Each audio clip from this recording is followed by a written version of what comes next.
Let's turn towards the next stanza of the poem that for themselves a cooling covert make against the hot season. The mead forest break, rich with a sprinkling of a fair masquerose blooms. And such too is a grandeur of dooms. See here the first line that for themselves a cooling cover to make against the hot season. In spite of all sufferings, troubles, problems, and difficulties, if we turn towards a nature, the beautiful things of a nature remove the cover of sad feelings, odd feelings from our hearts. It brings to the positivity. It provides us all good thoughts to our mind. All the beautiful things of nature are a boon for all of us. The sun, the moon, trees, all are sources of a happiness. They provide a shady shelter, which is a boon for all of us. Small stream of transparent water make a cooling shelter to the all of us, to the animal also. Even in hot season also, it provide a cooling effect. Bushes are growing in the middle of forest. They are thick. Their leaves are beautiful. Their leaves are very nice. They have made this world more beautiful and grand by a sprinkling of a blooming musk roses. In forest, there are variety of trees. Some produce of musk rose. Okay, they are blooming in the sprinkling of a fairness. They are sprinkling fairness. They are rich with a sprinkling of a fair.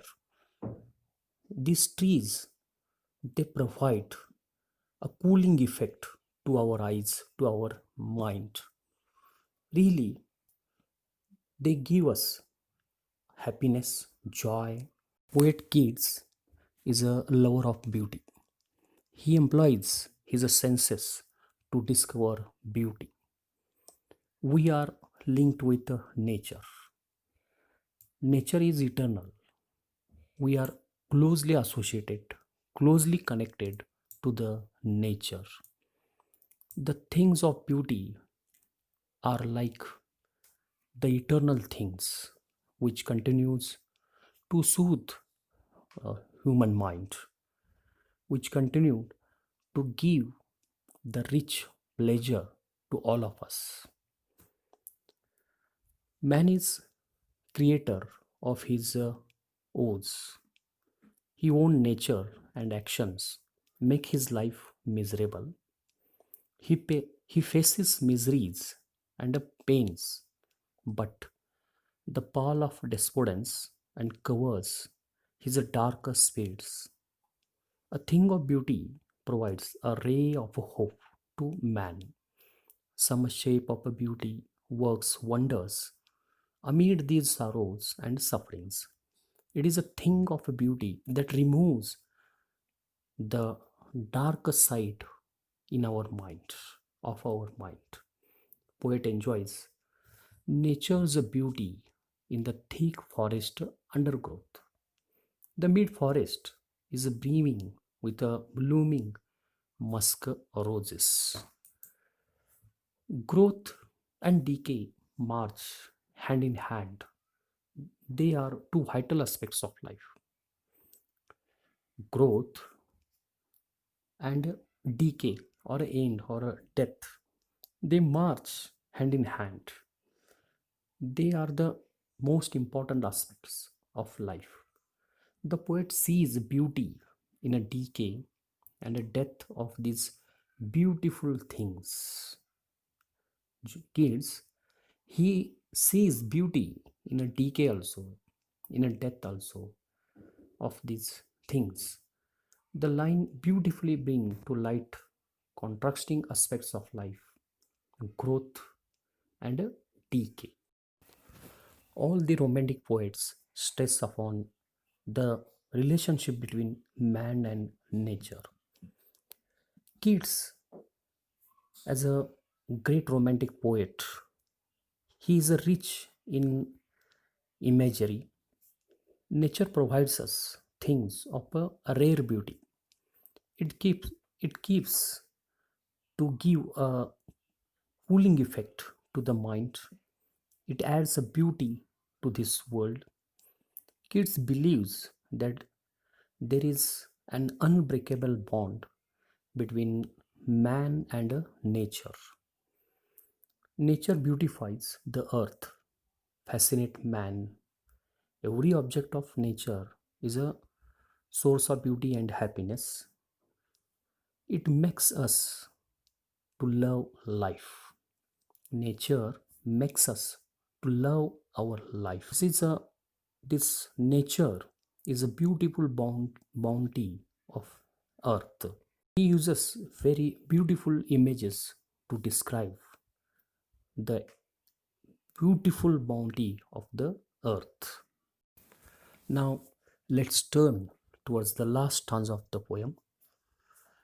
We have imagined for the mighty dead all lovely tales that we have heard or read, an endless fountain of a immortal drink, pouring unto us from the heavens brink. See the first line. We have imagined for the mighty dead. The mighty dead refers to those great warriors, to great men who glorified death by embracing it. It refers to the people of previous centuries, the people of past who were mighty, who were great, who were warriors, who had attained glory in their life, who had won many battles. They have carved their names on the pages of history. The poet feels that beauty is not limited to birth and growth, but can also be seen in a magnificent death. All lovely tales that we have heard or read, great men leave an everlasting source of a motivation to all those who read or hear about them. The stories of a great man always leave an everlasting effect upon us. We can get motivation, we can be inspired by their stories, by their achievements, by their dedication to their country, to the society, to their people. So after hearing the stories about them, or after reading the old historical stories about them, presents the brighter side of the history or old centuries. Our mighty dead forefathers earn name and fame with their noble deeds. It is hope that they will be rewarded with a rare magnificence and grandeur. The magnificence and the beauty of the object of our nature surpasses the grandeur of our doings that we have imagined for our mighty dead forefathers. It is lovelier than all the lovely tales that we have heard or read. The fountain of eternal joy or immortality pours into the heart and soul of a man. The endless fountain of a immortal drink. Beauty in all respects, whether in growth or decay, is a perennial source of a motivation. It is like an endless fountain whose drink gives strength and motivate us. It flows right from the heavens brink and pours into the human heart. It is like an immortal nectar pouring up to us from the heaven spring. Beauty pours upon us from the heaven. Beauty is a divine gift. It is eternal and everlasting. It is an unending source of a joy and a happiness. So it flows right from the heavens, bring and pours into the human heart. It is like an immortal nectar, the immortal drink that nature's endless fountain pours into our hearts is a source of immense joy for us. This fountain is a source of eternal joy and immortality that pours the heart and soul of a man. See some imagery of this stanza. The beauty of the tales excels any other that we have read or heard. This is very wonderful imagery presented by kids in this last stanza. The beauty of nature is like spouts from the heavenly fountain. This is also very fine imagery presented by the poet in this stanza. It pours into our hearts heavenly bliss of a nature which is like a immortal nectar. So here John Keats presents very fine pictures you of a nature.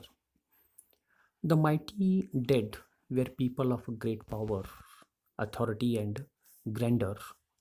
They were wealthy, brave, and awesome people. They are dead. Now they are in their grave, but still reflect that grandeur and glory. So here, beauty is connected to the decay or death or end or the glory of the great people, mighty dead people. Let me convey the message or the theme of the poem. The very first line contains the message that John Keats, the great romantic poet, wants to convey. Keats was a worshipper of beauty. For him, beauty is a truth and truth is a beauty. Hence, for him, a thing of beauty is a joy forever. Beauty never fades away, nor it is ever devalued. It never passes into nothingness. When we are full of sorrows and sufferings in the darker side of mind, some form of a beauty comes to our rescue. It removes the pall of a sadness and the sorrows and gives us joy and a pleasure. All the elements of nature, they are constant and eternal source of a joy, happiness, and a pleasure.